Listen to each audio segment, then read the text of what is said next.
Hello ನಮಸ್ತೆ, ನನ್ನ ಹೆಸರು ಜಯಶ್ರೀ. I psychologist. ನೋಡಿ, ನಮ್ಗೆ ಎಕ್ಸಾಮ್ ಹತ್ರ ಬಂದಾಗ ನಾವೆಲ್ಲ ಏನ್ ಮಾಡ್ತೀವಿ, ರಾತ್ರಿ ನಿದ್ರೆ ಬಿಟ್ಟು ಓದ್ತೀವಿ. ಹಾಗೂ ನಮ್ಮ ಮಕ್ಳಿಗೂ ನಾವು ಆ ತರನೇ ಹೇಳುವಂತದ್ದು. ಅವರು ರಾತ್ರಿ ನಿದ್ರೆ ಬಿಟ್ಟು ಓದ್ತಾರೆ.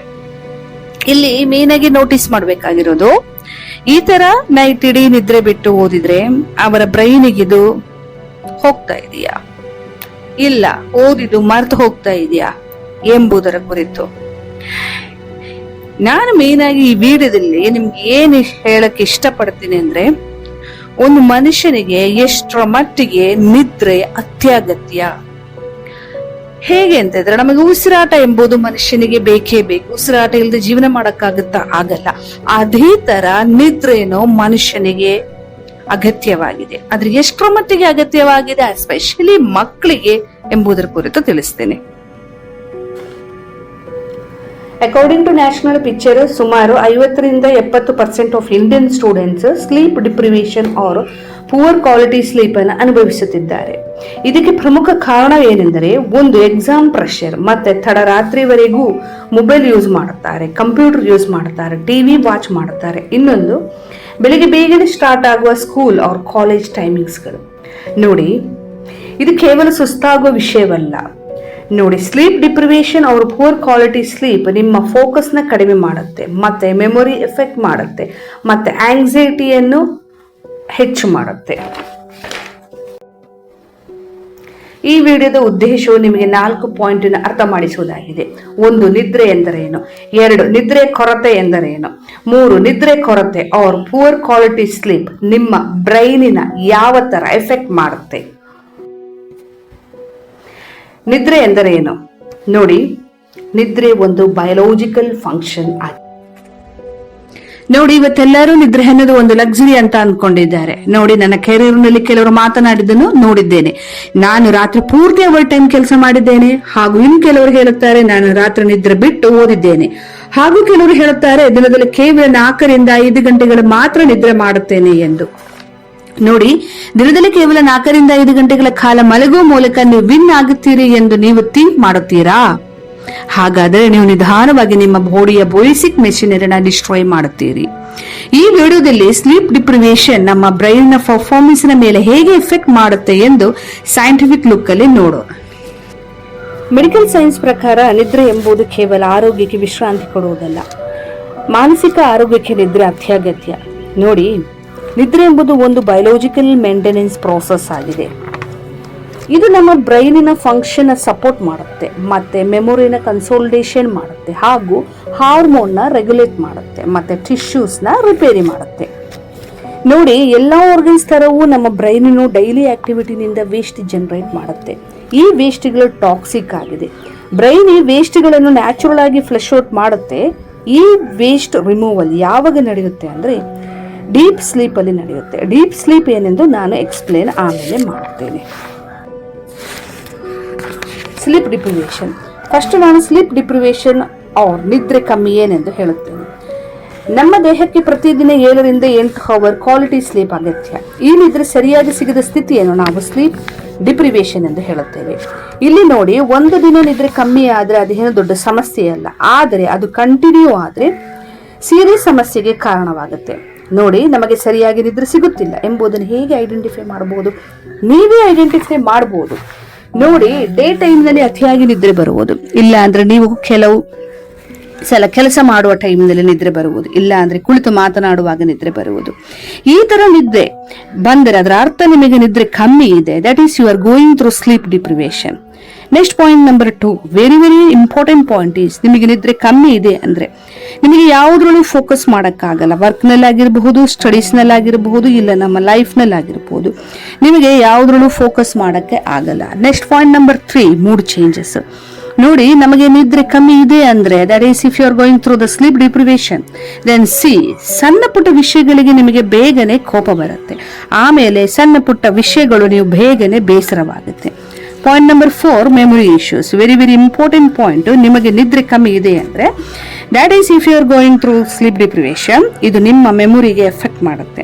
ದ್ಯಾಟ್ ಈಸ್ ನೀವು ಏನೇ ಓದಿದರೂ ನಿಮಗೆ ಬೇಗನೆ ಮರೆತು ಹೋಗುತ್ತೆ, ಮತ್ತೆ ನಿಮಗೆ ನಿಮ್ಮ ಡೇ ಟು ಡೇ ಲೈಫ್ ನ ಮ್ಯಾಟರ್ಸ್ಗಳು ಮರೆತು ಹೋಗುತ್ತೆ.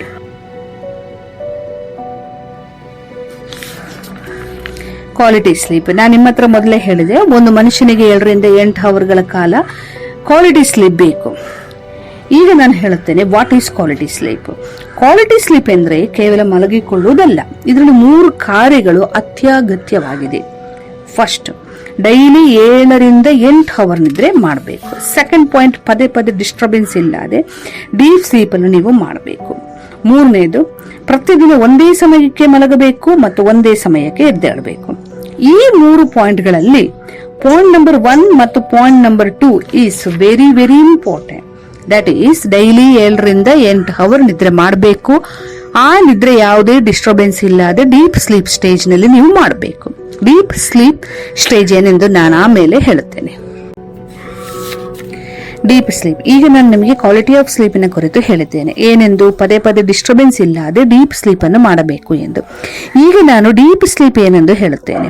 ಕೆಲವರು ಸಾಮಾನ್ಯವಾಗಿ ದಿನಕ್ಕೆ 6 ಗಂಟೆಗಳ ಕಾಲ ನಿದ್ರೆ ಮಾಡುತ್ತಾರೆ, ಆದರೂ ಅವರಿಗೆ ನಿದ್ರೆಯಿಂದ ಎದ್ದಾಗ ಏನು ಫ್ರೆಶ್ನೆಸ್ ಇರಲ್ಲ. ನೋಡಿ, ಇಲ್ಲಿ 6 ಗಂಟೆಗಳ ತನಕ ನಿದ್ರೆ ಮಾಡಿಯೂ ಅವರಿಗೆ ಫ್ರೆಶ್ನೆಸ್ ಸಿಕ್ಕಿಲ್ಲ. ಇದಕ್ಕೆ ಕಾರಣವೇನೆಂದ್ರೆ ನಿಮಗೆ ಸಾಕಷ್ಟು ನಿದ್ರೆ ಸಿಗದಿರೋದಲ್ಲ, ಬದಲಾಗಿ ನಮ್ಮ ಸ್ಲೀಪ್ ಸೈಕಲ್ ನಲ್ಲಿ ಉಂಟಾಗ ವ್ಯತ್ಯಾಸಗಳು. ಈಗ ಸ್ಲೀಪ್ ಸೈಕಲ್ ಏನೆಂದು ನಾನು ಹೇಳುತ್ತೇನೆ. ಸ್ಲೀಪ್ ಸೈಕಲ್ ನಮ್ಮ ನಿದ್ರೆಯನ್ನು 2 ಭಾಗಗಳಾಗಿ ಡಿವೈಡ್ ಮಾಡಿದೆ. ಒಂದು NREM ಸ್ಲೀಪ್, ಇನ್ನೊಂದು REM ಸ್ಲೀಪ್. ನಾವು ಮಲಗಿದಾಗ ಮೊದಲು NREM ನಿದ್ರೆಗೆ ಹೋಗುತ್ತೇವೆ, ಆಮೇಲೆ ನಾವು REM ನಿದ್ರೆಗೆ ಹೋಗುತ್ತೇವೆ. ದಟ್ ಈಸ್ ನಮ್ಮ ನಿದ್ರೆ NREM ಸ್ಟೇಜ್ ನಲ್ಲಿ ಸ್ಟಾರ್ಟ್ ಆಗಿ REM ಸ್ಟೇಜ್ ನಲ್ಲಿ ಎಂಡ್ ಆಗುತ್ತೆ. ಈ ಪ್ರೋಸೆಸ್ ಅನ್ನು ಸ್ಲೀಪ್ ಸೈಕಲ್ ಎಂದು ಕರೆಯುತ್ತೇವೆ. ನೋಡಿ, ಸಾಮಾನ್ಯವಾಗಿ ಒಂದು ಸ್ಲೀಪ್ ಸೈಕಲ್ ಕಂಪ್ಲೀಟ್ ಮಾಡಕ್ಕೆ 90 ಮಿನಿಟ್ ಬೇಕಾಗುತ್ತದೆ. ಇಲ್ಲಿ ನೋಡಿ, ನಾವು ಒಂದು ರಾತ್ರಿಯಲ್ಲಿ 4 ರಿಂದ 6 ಸ್ಲೀಪ್ ಸೈಕಲ್ ಅನ್ನು ಕಂಪ್ಲೀಟ್ ಮಾಡುತ್ತೇವೆ. ದಟ್ ಈಸ್ ಒಂದು ಸ್ಲೀಪ್ ಸೈಕಲ್ ಕಂಪ್ಲೀಟ್ ಆದ್ಮೇಲೆ ನೆಕ್ಸ್ಟ್ ಅಗೇನ್ NREM ಸ್ಲೀಪ್ ನಿಂದ ಸ್ಟಾರ್ಟ್ ಆಗುತ್ತೆ. ಈ ಪ್ರೋಸೆಸ್ ಒಂದು ರಾತ್ರಿಯಲ್ಲಿ 4 ರಿಂದ 6 ಟೈಮ್ ರಿಪೀಟ್ ಆಗುತ್ತೆ. ಇದರಲ್ಲಿ ಒನ್ ಇಂಪಾರ್ಟೆಂಟ್ ಪಾಯಿಂಟ್ ಏನಂದ್ರೆ, ನಾವು ನಿದ್ರೆಯಿಂದ ಎದ್ದೇಳುವ ಸಮಯ ಬಹಳ ಮುಖ್ಯ. ದಟ್ ಈಸ್ ಸ್ಲೀಪ್ ಸೈಕಲ್ ನ ಮಧ್ಯದಲ್ಲಿ ನಾವು ಎದ್ರೆ ನಮಗೆ ತುಂಬಾ ಸುಸ್ತಾಗುತ್ತೆ, ಬಟ್ ಒಂದು ಸ್ಲೀಪ್ ಸೈಕಲ್ ಕಂಪ್ಲೀಟ್ ಆಗಿ ಎದ್ರೆ ನಮಗೆ ತುಂಬಾ ಫ್ರೆಶ್ನೆಸ್ ಫೀಲ್ ಆಗುತ್ತೆ. That is quality sleep. ನೋಡಿ, ರಿಸರ್ಚ್ ಪ್ರಕಾರ ಮತ್ತೆ according to national institute of health ಹಾಗೂ according to sleep neuroscientist ಪ್ರಕಾರ, ನಿಮಗೆ ಸಾಕಷ್ಟು ನಿದ್ರೆ ಸಿಗದಿದ್ದಾಗ ನಿಮ್ಮ ಲರ್ನಿಂಗ್ ಎಬಿಲಿಟಿ 40% ರೆಡ್ಯೂಸ್ ಆಗುತ್ತೆ. ರಿಸರ್ಚ್ ಪ್ರಕಾರ sleep deprivation or poor quality sleep ನಿಮ್ಮ ಹಿಪ್ಪೋಕ್ಯಾಂಪಸ್ ನಲ್ಲಿ ಇರುವ ಸೇವ್ ಬಟನ್ ನ ಕಂಪ್ಲೀಟ್ ಆಗಿ ಶಟ್ ಆಫ್ ಮಾಡುತ್ತೆ. ಆದ ಕಾರಣ ನಿಮ್ಮ ಬ್ರೈನ್ ಲಾಂಗ್ ಟರ್ಮ್ ಮೆಮೊರಿನ ಫಾರ್ಮ್ ಮಾಡಕ್ಕೆ ಸಾಧ್ಯವಾಗಲ್ಲ. ನಿದ್ರೆಯ ಕೊರತೆ ಮತ್ತೆ ಪೂರ್ ಕ್ವಾಲಿಟಿ ಸ್ಲೀಪ್ ನಿಮ್ಮ ಬ್ರೈನ್ ನಲ್ಲಿ ಲರ್ನಿಂಗ್ ಎಬಿಲಿಟಿ ಮೇಲೆ ಮತ್ತೆ ಫೋಕಸ್ ಎಬಿಲಿಟಿ ಮೇಲೆ ಮತ್ತೆ ರಿಮೆಂಬರ್ ಎಬಿಲಿಟಿ ಮೇಲೆ ಹೇಗೆ ಪರಿಣಾಮ ಬೀರುತ್ತದೆ ಇದನ್ನ ನೀವು ಅಂಡರ್ಸ್ಟ್ಯಾಂಡ್ ಮಾಡುವ ಮೊದಲು ನೀವು ಲರ್ನಿಂಗ್ ಅಂಡ್ ಮೆಮೊರಿ ಪ್ರಾಸೆಸ್ ನ ಅರ್ಥ ಮಾಡಿಕೊಳ್ಬೇಕು. ಲರ್ನಿಂಗ್ ಅಂಡ್ ಮೆಮೊರಿ ಪ್ರಾಸೆಸ್ ಏನೆಂದು ಹೇಳುತ್ತೇನೆ.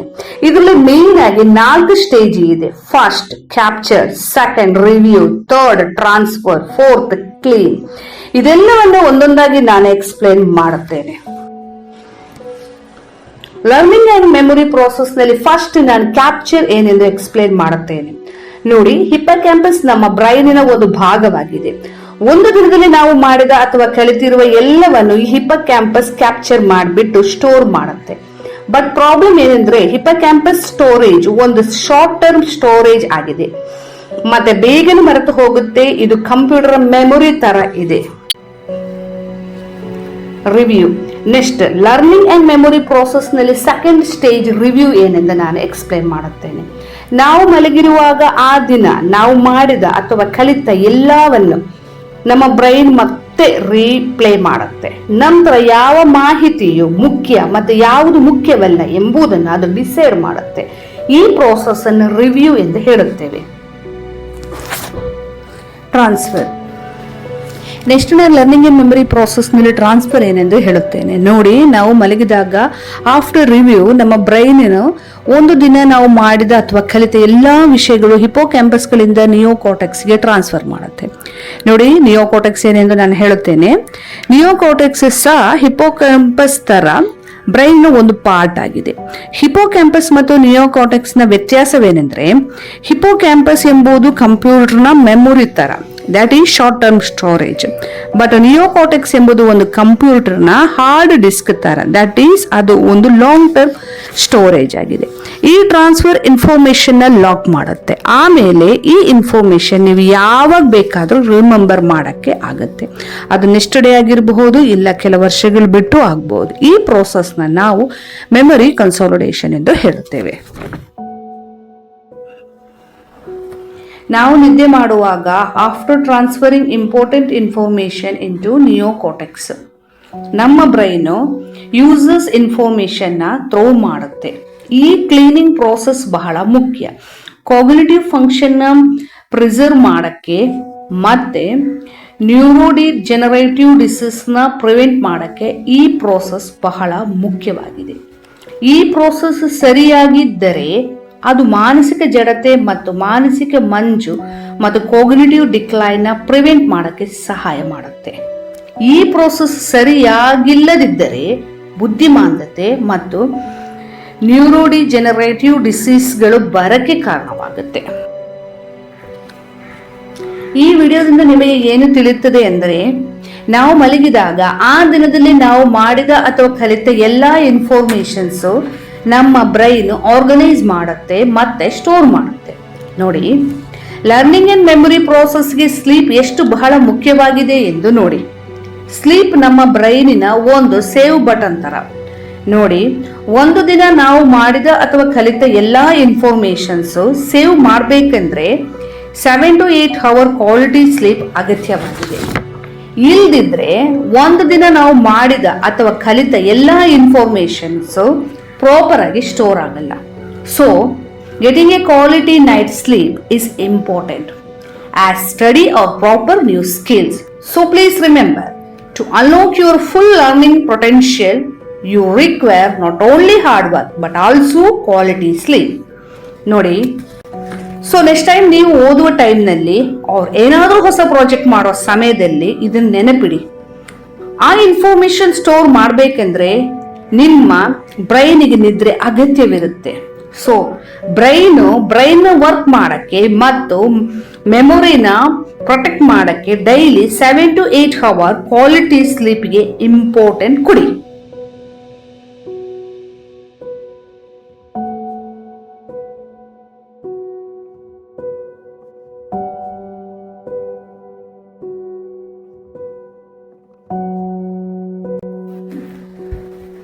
ಈ ವಿಡಿಯೋ ನಿಮಗೆ ಹೆಲ್ಪ್ಫುಲ್ ಆದರೆ ದಯವಿಟ್ಟು ಲೈಕ್ ಬಟನ್ ಕ್ಲಿಕ್ ಮಾಡಿ. Please subscribe this channel for more psychological blacked tips on how to optimise your brain and daily life. Thank you for watching this video. See you in the next video.